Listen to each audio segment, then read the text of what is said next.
माननीय सदस्यगण, पढ़ा हुआ मान लिया जाए। पढ़ा हुआ मान लिया जाए और सरकार का वक्तव्य भी मंतव्य भी आ गया है इस पर। जी, सरकार का वक्तव्य महोदय आ गया है, लेकिन मैं बहुत पीड़ा के साथ कहना चाहूँगा कि सूखे नशे का जिस तरह से प्रचलन गांव में, कस्बों में, टोलों में, शहरों में हो रहा है, ये बहुत ही चिंता का विषय है।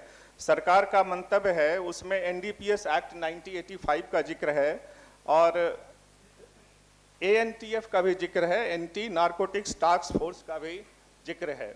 लेकिन महोदय मेरे ये कहना है कि ये सब कानून तो बने हुए हैं, उसके बावजूद भी सूखा नशा को हम रोक नहीं पा रहे हैं महोदय।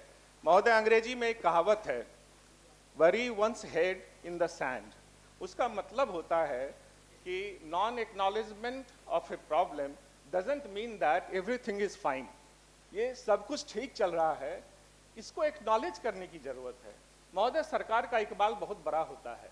मैं पक्ष विपक्ष की राजनीति के लिए यहाँ खड़ा नहीं हुआ हूँ।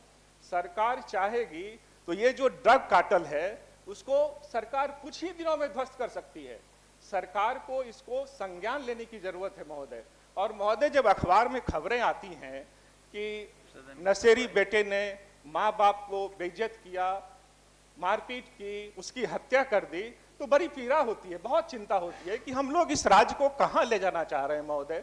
महोदय, ये पीड़ा सबको होनी चाहिए। मैं तो साझा सरोकार की बात महोदय करता हूँ। और एक चीज बड़ा ही गंभीर विषय इसके साथ रिलेटेड भी है जो सामने आया है कि महोदय, पीडीएस में जो अनाज मिलता है पीएचएच के और अंत्योदय के माध्यम से, उसमें जो नाबालिग बच्चे होते हैं उसमें सिस्टम है कि बायोमेट्रिक लगा करके वो कहीं भी पीडीएस से निकाल सकता है। जब परिवार के लोग जाते हैं अनाज लेने के लिए तो पता चलता है कि वो बच्चा अनाज ले चुका है। तो महोदय, इसको भी सरकार को ध्यान देना चाहिए कि 18 वर्ष से नीचे के बच्चे जो इस तरह से अपने परिवार के साथ और राज्य के साथ कर रहे हैं, उस पर संज्ञान लेने की महोदय जरूरत है। और महोदय, मैं ये कहना चाहता हूं पीड़ा के साथ कि विपक्ष की भी कोई जरूरत अगर सरकार को है कि सरकार ऑल पार्टी मीटिंग कर ले, ऑल लेजिस्लेटर मीटिंग कर ले, इसमें कोई सुझाव हो तो निश्चित रूप से दें। हम लोग पक्ष विपक्ष के लिए यहाँ खड़े नहीं हैं।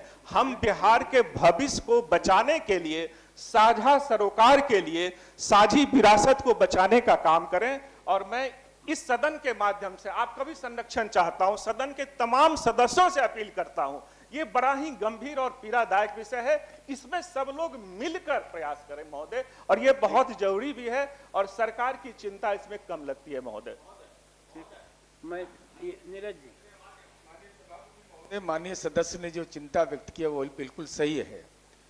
और अपराध का जब आप विश्लेषण करेंगे सभापति महोदय, तो 15 से 25 वर्ष का नौजवान सब अपराध कर रहा है और उसमें एक कारण सूखा नशा भी है।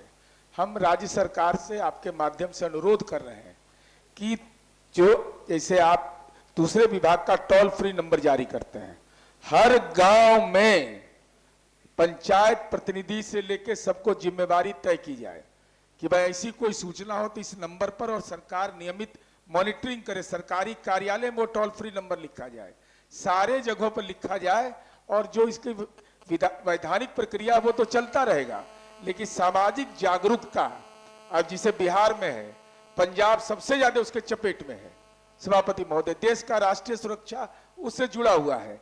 ऐसी स्थिति में एक बार अंतर्राष्ट्रीय चुनौती तो है ही, देश के लिए चुनौती, और बिहार में युवा पीढ़ी को अगर इससे बचाना है तो एक टोल फ्री नंबर जारी करिए, उसको मॉनिटरिंग सिस्टम उसका डेवलप करिए, और सख्त कार्रवाई जो आप करते हैं उसको और स्पीडी ट्रायल के माध्यम से पूरा करिए।